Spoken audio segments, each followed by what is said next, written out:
Hello everyone, welcome to அடா 247 தமிழ். நான் உங்கள் ஆஷிக். இன்னைக்கு ரொம்ப ஒரு முக்கியமான கரண்ட் அஃபேர்ஸ் டாபிக் தான் பார்க்க போகிறோம். அதுக்கு முன்னாடி நம்ம போடக்கூடிய கரண்ட் அஃபேர்ஸ் டாபிக்கு நிறைய பேர் நல்ல ரெஸ்பான்ஸ் கொடுத்துட்ருக்கீங்க. நல்லா இருக்கு சார், நிறைய டாபிக் போடுங்க அப்படிங்கிற மாதிரி சொல்கிறீங்க.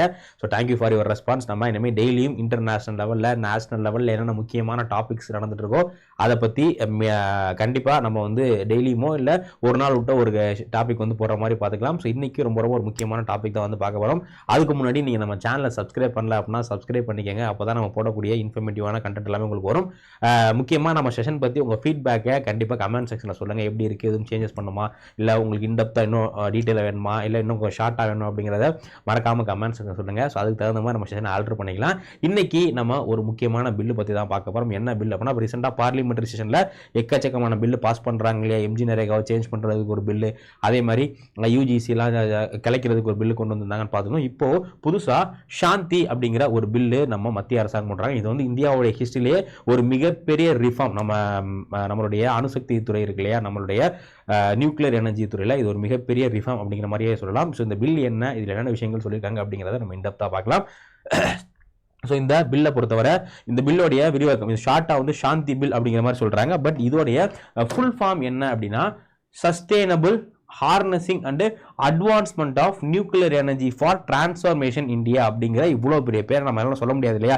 அதனால ஷார்ட் ஃபார்மாக இந்த பில்லுக்கு சாந்தி, இந்த பில்லை ஷார்ட் ஃபார்மாக சாந்தி பில் அப்படிங்கிற மாதிரி சொல்கிறாங்க. பட் இதோட full form sustainable harnessing and advancement of nuclear energy for transforming India அப்படிங்கிறதா பில்லு. ஸோ இதில் நியூக்ளியர் எனர்ஜி செக்டாரோடைய என்டையர் விஷயத்தையும் நம்ம மத்திய அரசாங்கம் சேஞ்ச் பண்ண போகிறாங்க.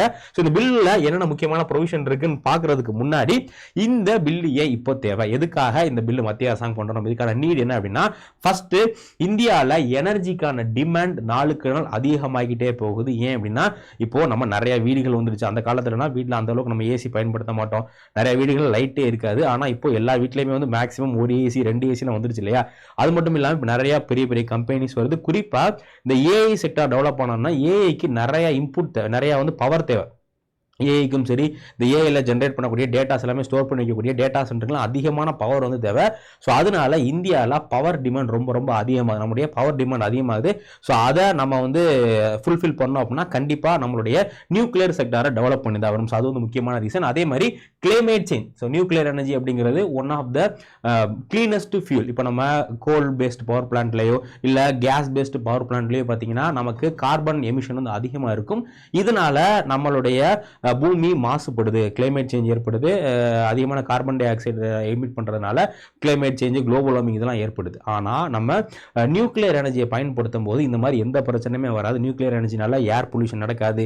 அதே மாதிரி நியூக்ளியர் எனர்ஜி வந்து கிளைமேட் சேஞ்ச், குளோபல் வார்மிங் இதெல்லாம் ஏற்படுத்தாது. ஸோ அதுவும் வந்து ஒரு முக்கியமான விஷயம். அதுக்கப்புறமா நம்ம இந்தியாவில் இப்போ கரண்ட்ல இந்த அட்டாமிக் எனர்ஜி, நியூக்ளியர் எனர்ஜிலாம் வந்து ரெகுலேட் பண்ணக்கூடிய 2 முக்கியமான லா இருக்கு. ஒன்று 1962 நம்ம இந்தியா இண்டிபெண்டன்ஸ் அடைஞ்சு கொஞ்ச நாள்ல கொண்டு வந்த 1962 அட்டாமிக் எனர்ஜி ஆக்ட் அப்படிங்கிற இந்த ஒரு ஆக்ட் கொண்டு வந்தோம். இந்த ஆக்ட் படி பார்த்தீங்க அப்படின்னா இந்தியாவில் இந்த நியூக்ளியர் எனர்ஜி இருக்கு இல்லையா, இந்த நியூக்ளியர் எனர்ஜியை கவர்மெண்ட் மட்டும்தான் ஜென்ரேட் பண்ணும். பிரைவேட் நியூக்ளியருக்கான பவர் பிளான்ட்டோ இல்லை நியூக்ளியர் எந்த விஷயம் பண்ணக்கூடாது அப்படிங்கிற மாதிரி இந்த 1962 ஒரு ஆக்ட் கொண்டு வந்திருக்காங்க.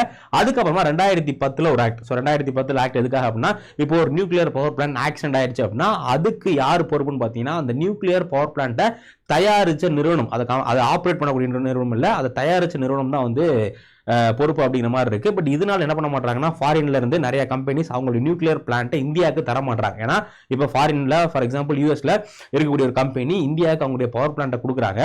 கொடுத்து இந்தியாவில் வேற ஒரு பிரைவேட் கம்பெனியில் கவர்மெண்ட் ஆப்ரேட் பண்றாங்க.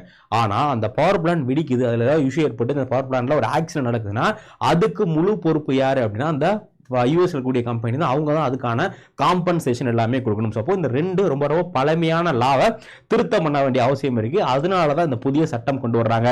அதே மாதிரி நம்ம மத்திய அரசாங்கம் ஒரு முக்கியமான டார்கெட் வச்சிருக்கோம். இப்போதான் நம்ம மத்திய அரசாங்கம் ஒரு முக்கியமான டார்கெட் ஃபிக்ஸ் பண்ணாங்க. 2025 இண்டிபெண்டன்ஸ் டே ஸ்பீச்ல நம்ம பிரதமர் இந்த டார்கெட் ஃபிக்ஸ் பண்ணாரு.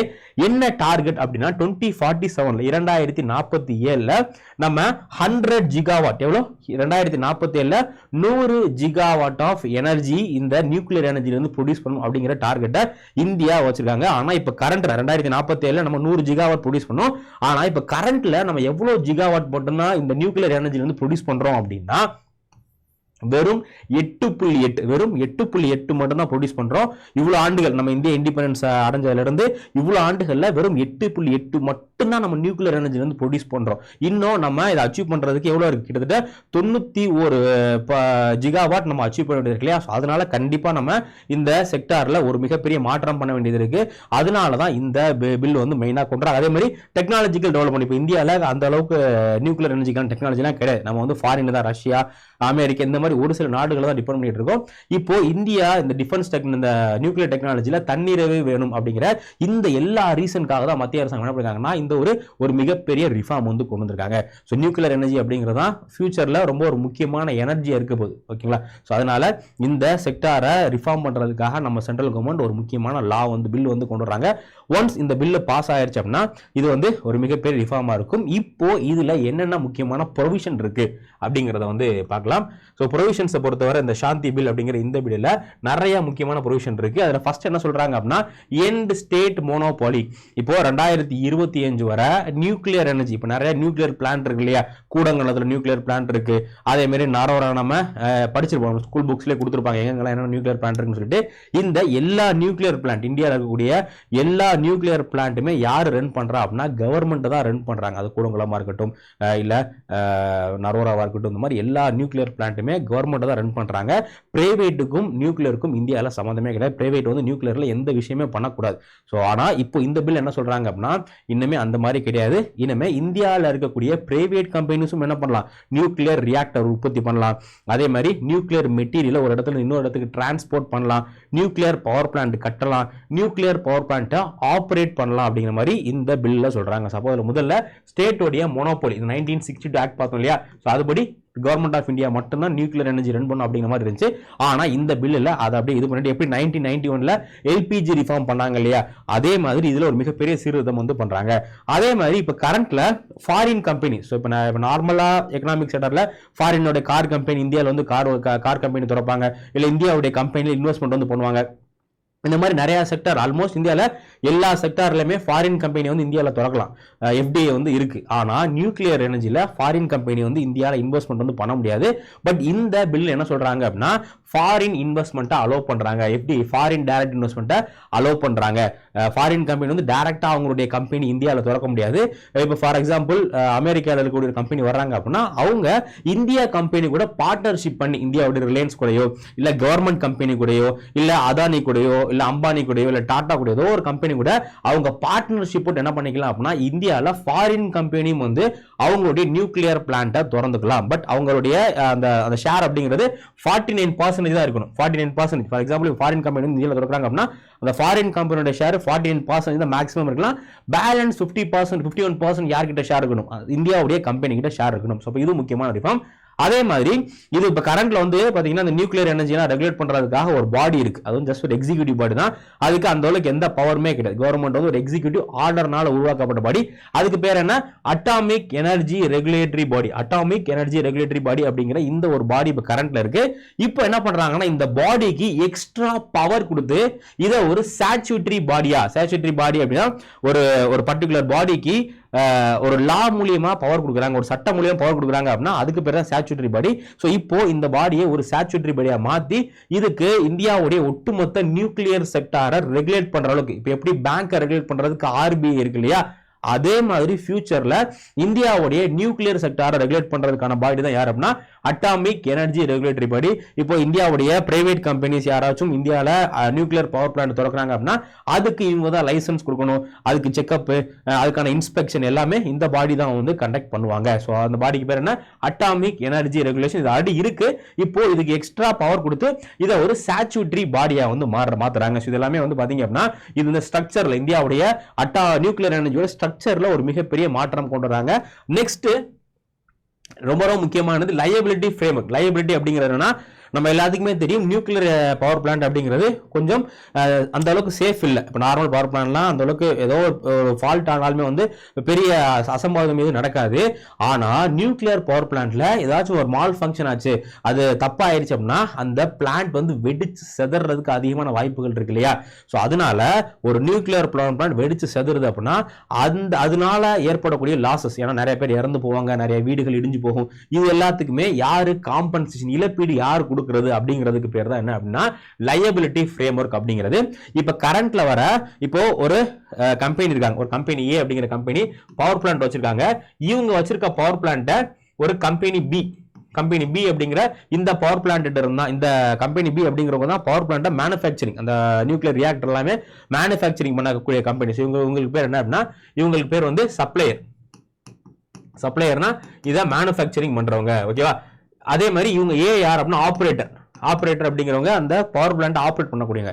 இப்போ கரண்ட்ல இருக்கக்கூடிய லா படி இந்த ஏ அப்படிங்கிற இந்த கம்பெனியோடைய பவர் பிளான்ட் வந்து வெடிச்சு செதறுது அப்படின்னா அதுக்கு யார் தான் பொறுப்பு? அது யாரு சப்ளை பண்ணாங்களோ அந்த மேனுஃபேக்சரர் தான் பொறுப்பு. ஏன்னா அவங்க தான் வந்து ஒழுங்கா மேனுஃபேக்சரிங் பண்ணல அப்படிங்கிற மாதிரி என்ன பண்ணுவாங்க, அவங்க தான் இதுக்கு எவ்வளவு இழப்பீடோ அது ஃபுல்லாமே வந்து கொடுக்கணும். ஆனா இப்போ என்ன பண்றாங்க அப்படின்னா இந்த சப்ளையர் கிளாஸை ரிமூவ் பண்ணிட்டு ஆபரேட்டர் லயபிலிட்டி ஒன்லி, யாரு அந்த நியூக்ளியர் பவர் பிளான்ட் ஆப்ரேட் பண்றாங்களோ அவங்க தான் அதுக்கு முழு பொறுப்பை தவிர சப்ளையர் வந்து ஜஸ்ட் வித்துட்டாருன்னா அவருடைய கடமை முடிஞ்சு போச்சு.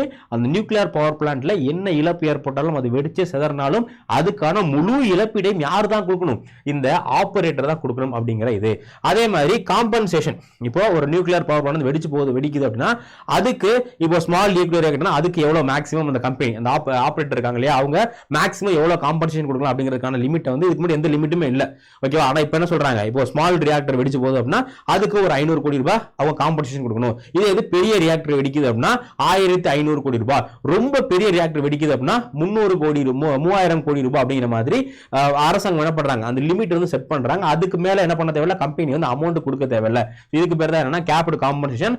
அதே மாதிரி இந்தியால ஒரு கம்பெனி நியூக்ளியர் பவர் பிளான்ட் கொண்டு வர்றாங்க அப்படின்னா அதுக்கு கண்டிப்பா அவங்க இன்சூரன்ஸ் பண்ணிருக்கணும். அந்த பவர் பிளான்ட் கண்டிப்பா 100% இன்சூரன்ஸ் பண்ணிருக்கணும். இன்சூரன்ஸ் பண்ணா மட்டும்தான் அந்த பிளான்ட் வந்து கவர்மெண்ட் ரன் பண்ண விடுவாங்க.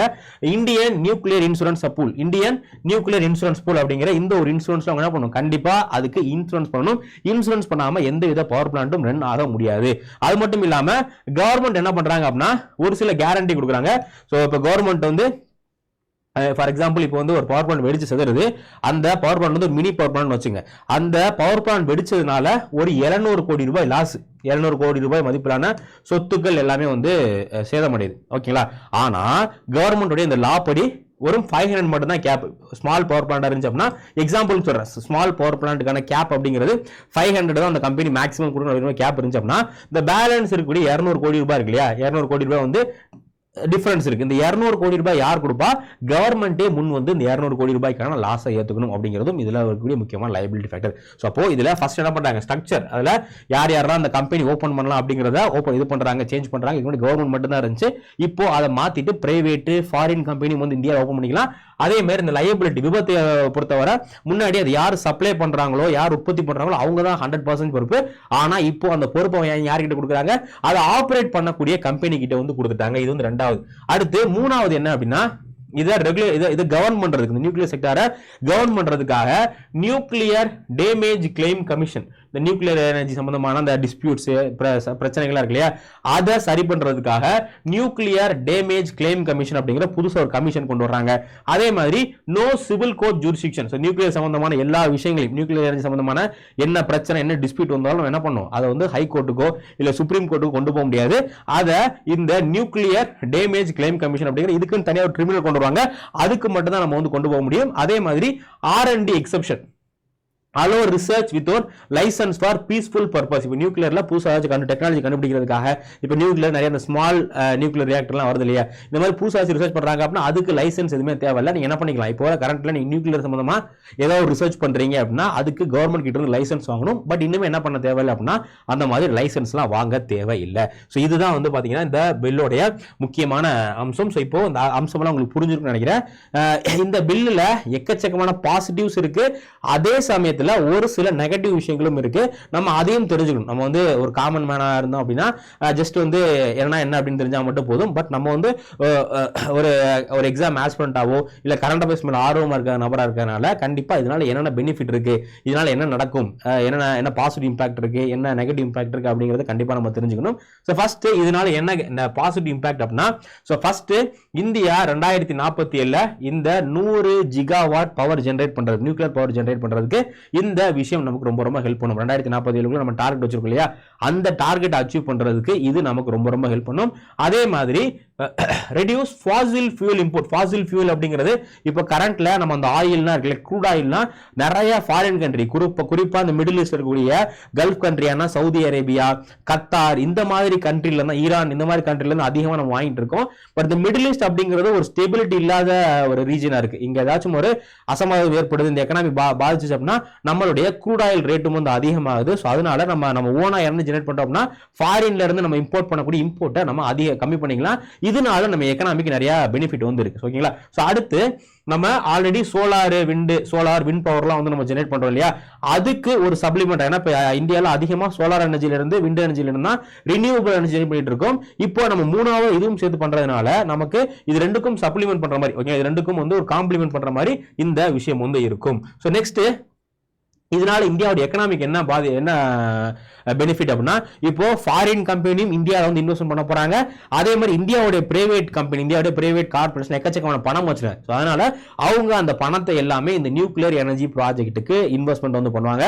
ஸோ அதனால என்ன ஆகும், அன்லாக் பிரைவேட் இன்வெஸ்ட்மெண்ட்ஸ். இந்தியாவுக்கு இன்னும் நிறைய பணம் தேவை. ஏன்னா கவர்மெண்ட் மட்டுமே வந்து சேர்ந்து என்ன பண்ண முடியாது, அந்த டார்கெட் 2047 டார்கெட் அச்சீவ் பண்றதுக்கு கவர்மெண்ட் மட்டுமே சேர்ந்து பண்ணாங்க அப்படின்னா கண்டிப்பா அது அச்சீவ் பண்றது கஷ்டம். ஸோ அதனால பிரைவேட் வந்து அப்படின்னா அவங்க நிறைய பணம் கொண்டு வருவாங்க, நிறைய இன்வெஸ்ட் பண்ணுவாங்க. சோ அதனால ஈஸியா நம்ம அந்த டார்கெட்டை அச்சீவ் பண்ணிடலாம். அடுத்து இதனால அதிகமான ஜாப் உருவாகும். பிரைவேட் கம்பெனிஸ் வந்தாங்க அப்படின்னா இன்னும் நிறைய பவர் பிளான்ட் வந்து கொண்டு வருவாங்க. சோ பவர் பிளான்ட் கொண்டு வர போது அந்த பவர் பிளான்ட் கட்டுறதுக்கு நிறைய ஆட்கள் தேவைப்படுவாங்க. அந்த பவர் பிளான்ட் ரன் பண்றதுக்கு, மெயின்டைன் பண்றதுக்கு மாதிரி நிறைய வேலைகள் வந்து உருவாகிறதுக்கு வாய்ப்பு இருக்கு.